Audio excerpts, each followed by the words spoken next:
Oh, that's pretty sharp. It's like, yeah, it doesn't look Where is the 19? on film like it does in real life, does it? It almost looks more brown on the picture, where this, I mean, it's clearly a metallic, almost a rainbow. It's crazy. Hit it with a light when we get it outside.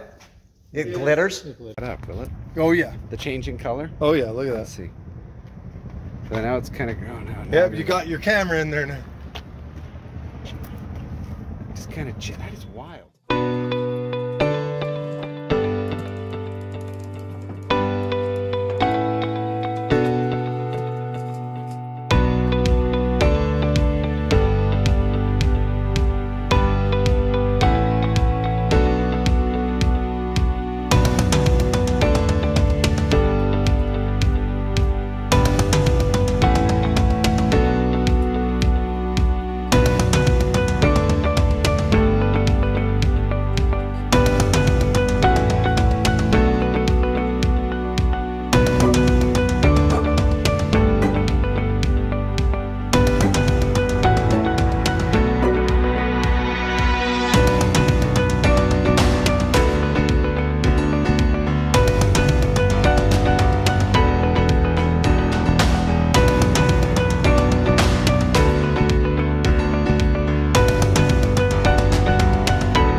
Well, that didn't work. So we took the top end back off, all the intake, and looked at fuel supply. The front two fuel injectors are working. The rear two are not. After confirming from the wiring diagram, we have the fuel injector wires going to the wrong fuel injectors. The primaries should always get fuel. The secondaries only get fuel after the RPMs bump up. So we've verified all of that, rewired it, put it back together. Time to try again.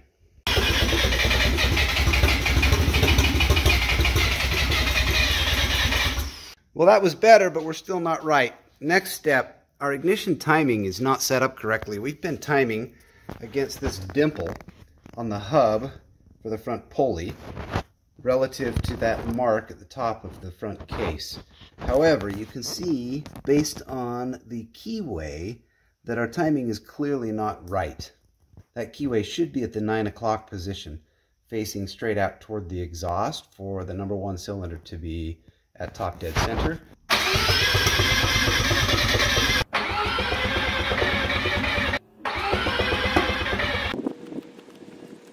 That should pick up distributor, fuel pressure, belts. That should be a pretty good view right there. We have also jumped the fuel pump right here so that as soon as the ignition is turned on, the fuel pump also comes on. That should be top dead center on that mark on the belt pulley. Anyway, timing seems to be on as compared to running vehicles.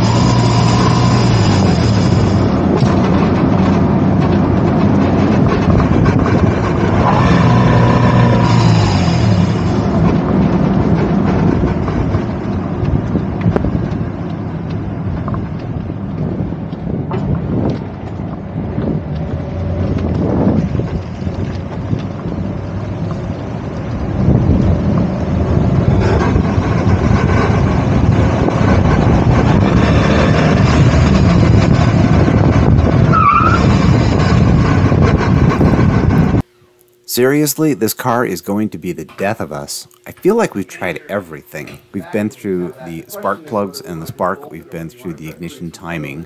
We've been through fuel and fuel delivery. We've been through air and air delivery. We've checked compression, and while it's not perfect, it's seemingly reasonable.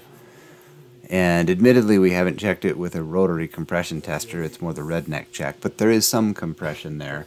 We're really quite stumped. What are we missing? We, at this point, disassembled the intake again, found brand new fuel injectors and fuel injector wires. We knew that the injectors we had on there weren't all the correct ones, and the wires weren't perfect with the clips and the plastic couplers that were a little broken and messed up. So we knew we wanted to do something with those at some point anyway. Went ahead and replaced all of the injectors, all of the injector wires, double, triple, quadruple checked the wiring to make sure that everything was plugged in right, and still got nothing. We ran into a couple of folks who suggested that having the AFM connected might be important. This is a piece that is similar to what we might call a MAF on a traditional engine. It is part of the airbox, which we admittedly had not even tried installing at that point. Really looking for just rudimentary things here. And so we put that on. We've also heard and read about putting oil into the intake manifold, where it can help the apex seals connect to the housings and get better compression. And this it was interesting, but almost always referenced in the context of an engine that was failing and had low compression. Since our engine had just been rebuilt, this didn't make a whole lot of sense to me. So we hadn't done that until we learned that a rotary engine is a little bit unique in that when it is initially rebuilt, it isn't at its highest compression point, unlike what we might see in a more traditional piston engine. Rather, it takes some time for seals to work their way in and seat into the housing, and compression will actually build over time after rebuilding an engine like this. So we went ahead, found some oil to put in there. ATF was the recommended oil, and so we put about 5 milliliters of ATF into each of the housings by way of the intake manifold, and finally got a little bit of traction.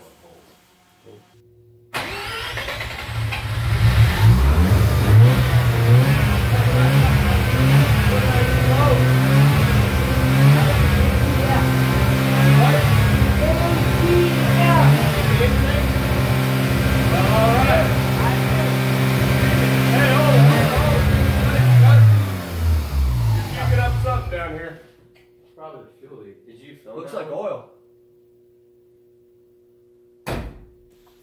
Are you kidding me right now? We seriously cannot win. Finally, we get through all of that. It's been like 6 months that we've been playing with this thing. We finally get it started, and we have oil spewing out all over the backside of the engine. In my head, I've got a pretty good idea of what this is, but I just can't believe that there would be a problem with the rear main seal on a freshly rebuilt motor. So I'm convincing myself that the oil must be coming from somewhere else.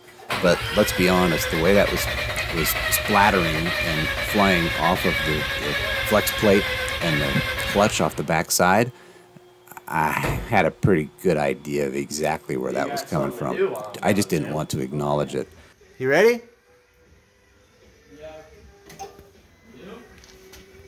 Ready as I'll ever be, I think.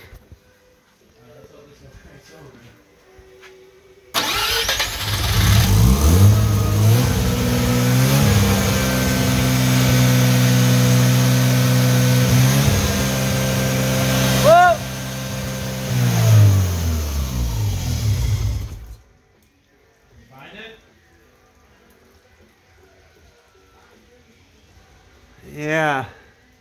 What's it from? Not good. It's coming from between the engine and the transmission. Yeah, that's not a good spot. That's a really, really bad spot.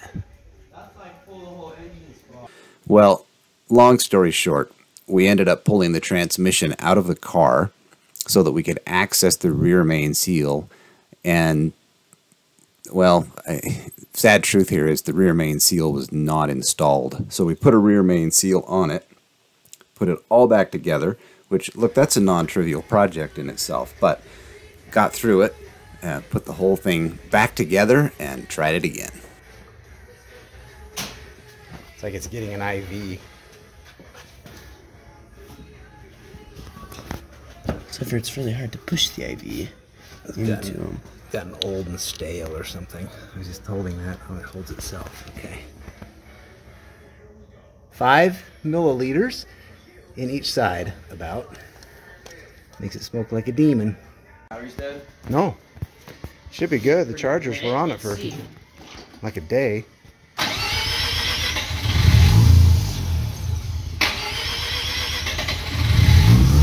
Well, hallelujah.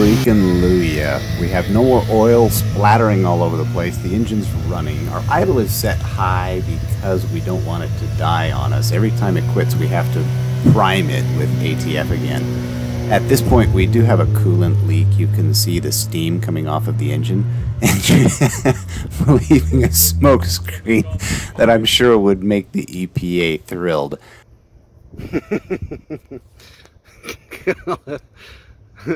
Looks like an airplane with a smoke screen behind it.